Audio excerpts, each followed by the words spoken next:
It's impossible, Julian Thorne stated, the words echoing off the sterile glass walls of his state-of-the-art laboratory.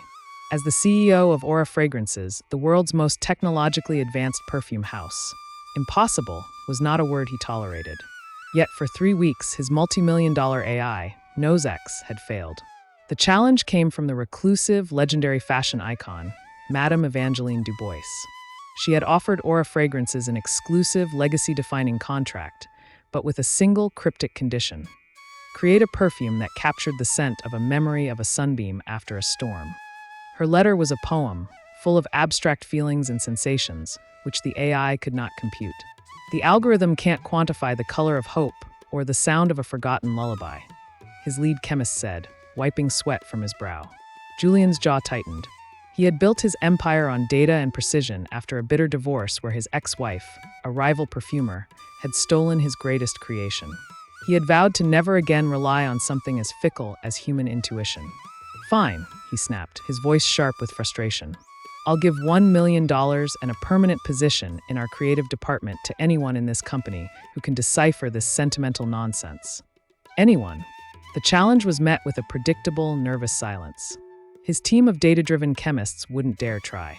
But then, a soft voice came over the lab's intercom, patched in from the building's ecosystem controls. A sunbeam after a storm doesn't have one scent, she has 3. Julian froze. Who is this? It's Clara from the greenhouse. The voice said, hesitant but clear. The memory starts with the cool green scent of petrichor, the smell of rain on dry earth. That's the color of soft gray. Then, as the sun comes out, you get the scent of damp ozone mixed with the sweet perfume of wet gardenias opening up. That's the color of pale, buttery yellow. The memory ends with the warm, resinous scent of amber and a touch of vanilla, like the feeling of sun on your skin. That's the color of gold.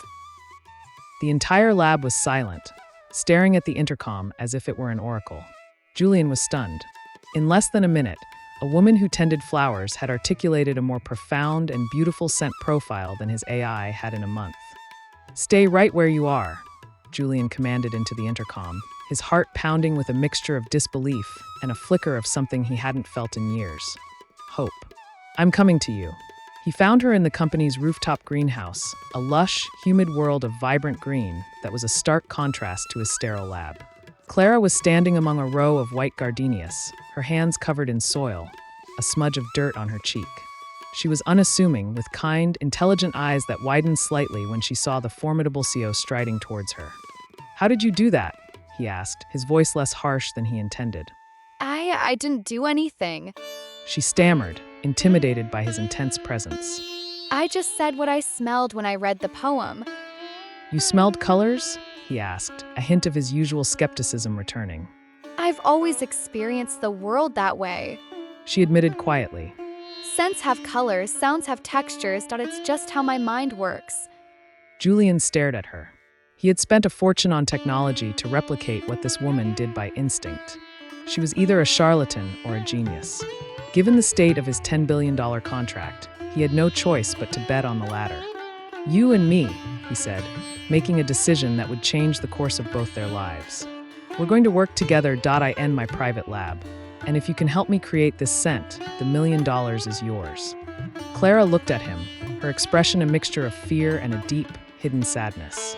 I can't. She whispered. Why not? Because the last time I shared my world with someone, they stole it.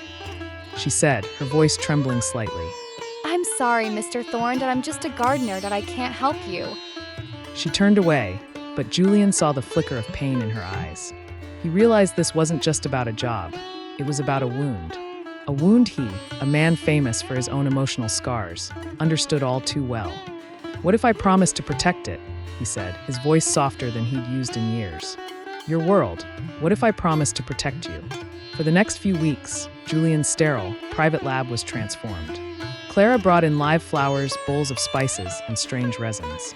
She worked not with beakers and data, but with her eyes closed, inhaling deeply, describing the colors and sounds she perceived. Julian, the master technician, found himself becoming her student. He would meticulously extract the oils and molecules she needed, while she, the artist, would guide him. Their dynamic was a slow, captivating dance. He was fascinated by her mind. Tell me about the vanilla, he'd say. It's not just vanilla. She'd reply, her eyes closed.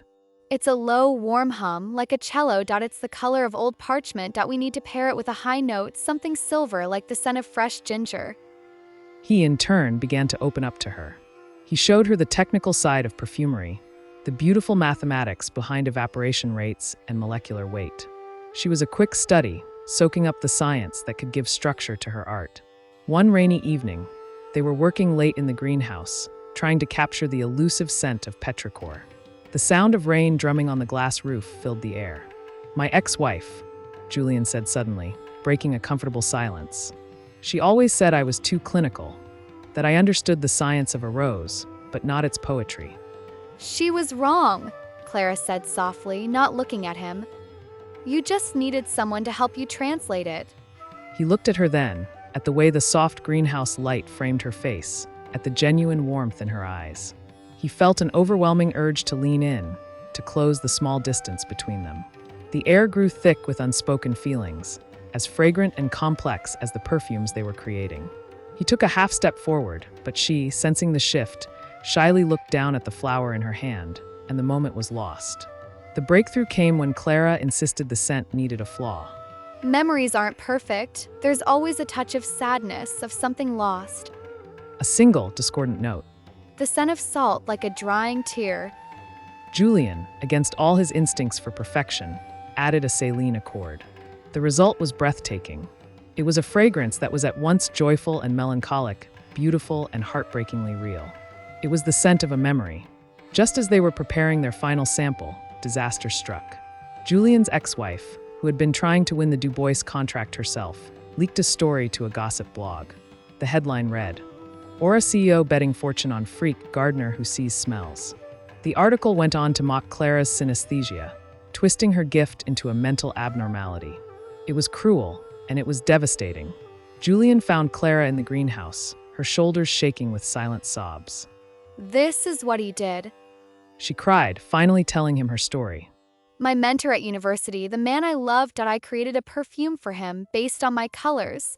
He told me I was brilliant, then he patented it under his own name and told everyone I was unstable, that my synesthesia was a gimmick. He destroyed my confidence that I vowed never to create again. Julian's heart broke for her. He gently took her hand.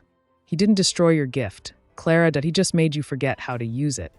And he is not going to win. Not this time. At the final presentation in Paris, in a room filled with the world's most influential fashion critics, Julian and Clara stood before Madame Du Bois.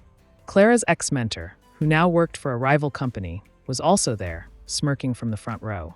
Julian began. "Madam, you asked for the scent of a memory. MyAI told me it was impossible. But my partner here, Clara Benitez, taught me that the most profound things in life cannot be computed." He presented the perfume. As Madame Du Bois inhaled, her eyes, usually sharp and critical, softened with emotion. "It is perfect," she whispered. Clara's ex stood up. "Madam, you should know that this perfume was designed by a woman with a neurological condition. Her methods are a parlor trick." Before Clara could shrink away, Julian stepped in front of her. "You are correct," he said, his voice ringing with authority. "Clara's mind is extraordinary, and to prove it, I will describe this fragrance not in the language of a chemist, but in hers." He looked directly at Clara, his eyes full of love. "This perfume begins with the cool, gray melody of rain. It then blossoms into a chord of buttery yellow gardenias, before settling into a warm, golden hum of amber. And at its heart, there is a single silver note of salt. The note of a tear, because as Clara taught me, there is no true beauty without a little bit of sadness." The room was spellbound. He had not only defended her, he had entered her world completely. "I have one more thing," Julian said, pulling out a second, smaller bottle. "This one is not for the contract. This is a gift." He handed it to Madame Du Bois. "It's called Clara's Song.